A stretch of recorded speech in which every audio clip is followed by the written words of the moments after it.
سلامونه او نیکې لري. راځو نن موږ وایو creating a table in MS Access. یعنی څنګه موږ کولای شو یو ټیبل جوړ کړو په MS Access کې. نو مخکې له مخکې باید ما تاسو ټیبل وپېژنو. یعنی ټیبل څه ته وایي؟ ټیبل یعنی په هر هغه فایل چې رو او کالم ولري هغه ته ټیبل ویل کېږي. اوس په نورو پروګرامو کې لکه موږ چې وایو MS Word سو یا MS Excel سو هلته ټیبل چې و رو اینډ کالم و هغه په ټیبل سو. اوس MS Access د هغه هم ټیبل نما شکل لري خو صرف په دې کې فرق دا ده چې هلته بیا ریکارډ اینډ فایل ده، یعنی وبخښئ ریکارډ او فیلډ ده، فایل ده. نو په دغو دوو کې فرق ده. یعنی نور رو او کالم یا ریکارډ او فیلډ هغه دونه فرق نه کوي، خو صرف هغه کوم کې چې موږ رو ورته ویله په دغه کې MS Excel یا MS Word کې په هغه کې چې کوم ته موږ رو ویله دلته به موږ هغه ته ریکارډ وایو. او بله خبره چې په هغو کې چې موږ کوم ته کالم او دلته په MS Access ده دلته بیا فیلډ ده. او له فیلډ سره په څنګ کې یوه بله خبره دا ده چې فیلډ ته خپل ډیټا ټایپ هم ورکولی شي. لکه څنګه چې موږ مخکې وویل چې ډیټا ټایپ په څو قسمونو باندې هر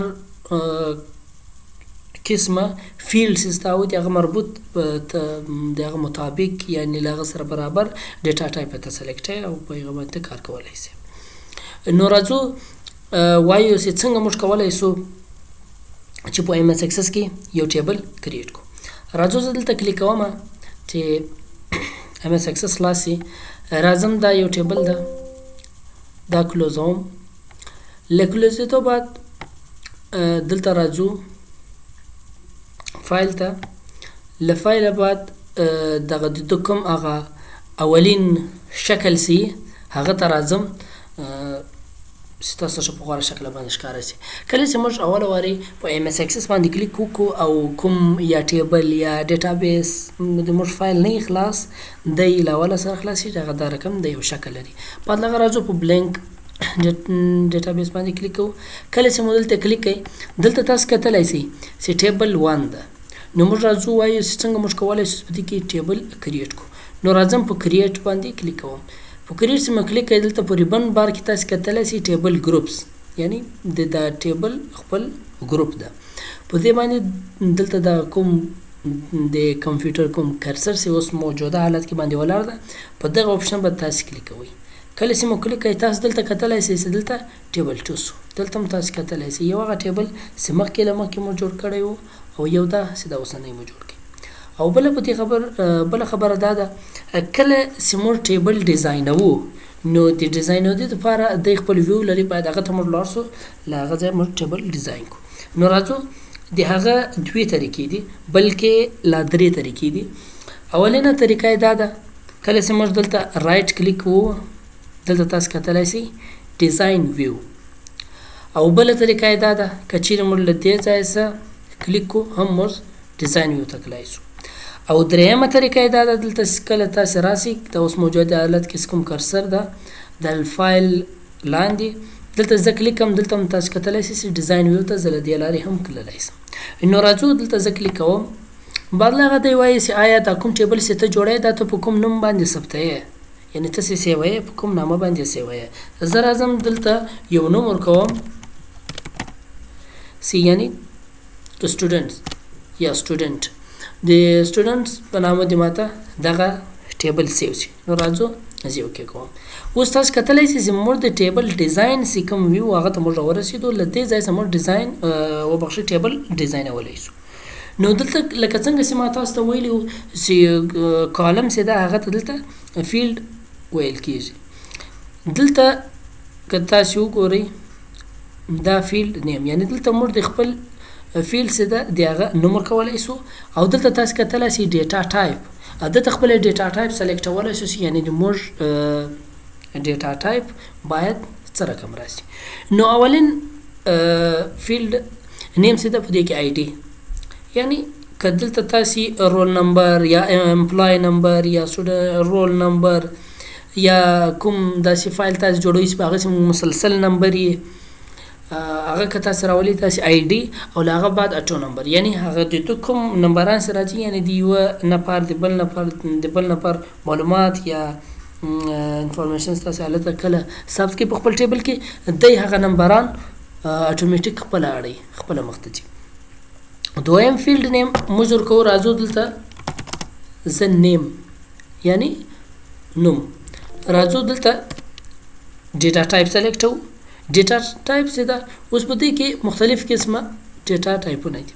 اوس یو شارټ ټیکسټ یعنی هغه موږ د یو شارټ ټیکسټ لپاره استعمالو، بل د لانګ ټیکسټ هغه موږ د لانګ ټیکسټ لپاره استعمالو، بل د نمبر یعنی اوس فرض کړه دلته موږ فون نمبر یا کانټیکټ ورچو هغه د لپاره به موږ نمبر استعمالو، بل د ډیټ اینڈ ټایم لکه څنګه چې موږ یو داسې کاري یا په یو داسې کمپنۍ کې یا په داسې دفتر کې حالت د ټیم ضرورت باید ټایم معلوم سي یا د چا په دغه کې د ډیټ اف برث یا بل قسمه ما په ذهن کې نه راځي دغه سیشن سي دغه لپاره ډیټ اینډ ټایم استعمالیږي. او کرنسي کله چې موږ حساب کتاب د پیسو خبره راسي هلته بیا موږ کرنسي سلیکټ او اټو نمبر شه د خو ماته څه درو شول او بل یس او نو. کله چې موږ یو وایو لکه په یو اکیډمي کې یا په یو سکول کې سی فیس هغه پیډ یا یس او نو یعنی پیډ سوی نه د پیډ سوی د دې لپاره استعمالو.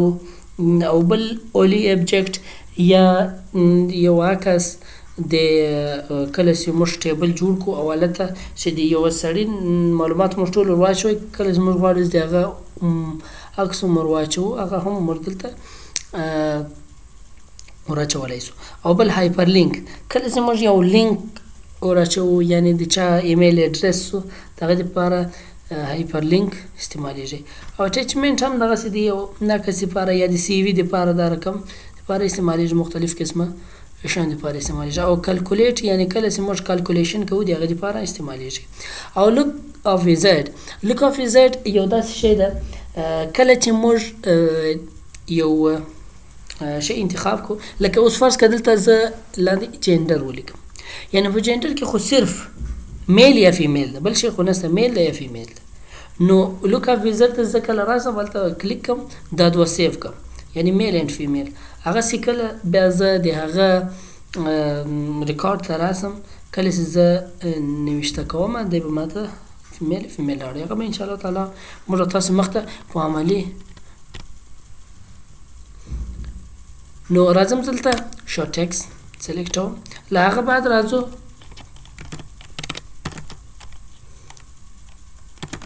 فادر نیم سو دا هم شارټ ټیکسټ له هغه بعد راځم فون د دې لپاره به موږ نمبر سلیکټ کوو یا دلته راځم